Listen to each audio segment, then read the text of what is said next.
Au Kanga, j'emmène à Konga. Bakombo na eka, bakombo na eka Konga, moi c'est kitoko. Donc nazo la mbela président na auto so président na loso. Ya moyo po président na mingi loso. Président loso ya moyo. Non so président na pas complet hein. Parce que Ibrahim est qu'elle allait bien, elle a bien, parce que tout comme ça ba ministère est complet, caractère président so qui tranquille. Biso tokeneka na ba Scott Mukulu mbala moto keka akuna mbuma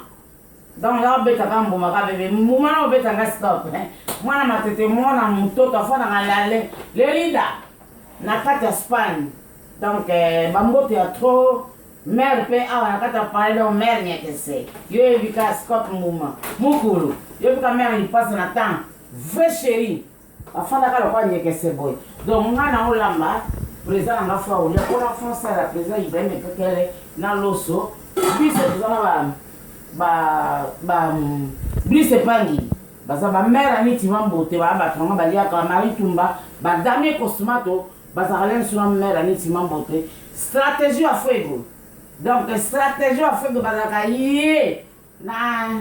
gile panize zo ba wana mobala batia mama Sara donc ngana na minute on lamba so la ba bossa na poireauté pour pouvoir nous ça que nous présenter bien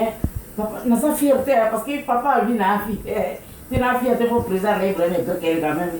pas vous songe ba ça na yo boya koko commence à misi kitoko na kata bakini joli pilipio Belinda na kata lona mwana petit John toza na biso bien na bana pesa tango baleka songo bazawana ba kemera lo ba 7 die mambo bazana petit na ngaro sini nata ba berve la koda bazana la Patricia ba ma Micheline bazana ba surtout donc li passe à moi si kitoko na doa na kumizelo parce que Scott Mukulu alors biye pena na le rida na kata Spain donc Scott mafana yo umena ozana vrai chéri azelaka biso tukoto sérieux mais na olamba muke la kana mai parce que biso ana koto pe to futa kama yi ko na osala mbai na biloko bia la président Ibrahim Kekele mama pona kado tunga président tesona Président onanyo. président Ibrahim Kekele o zo sala ba kata pesa tango Amo. Mikolo pesa tango ba nanu nzongo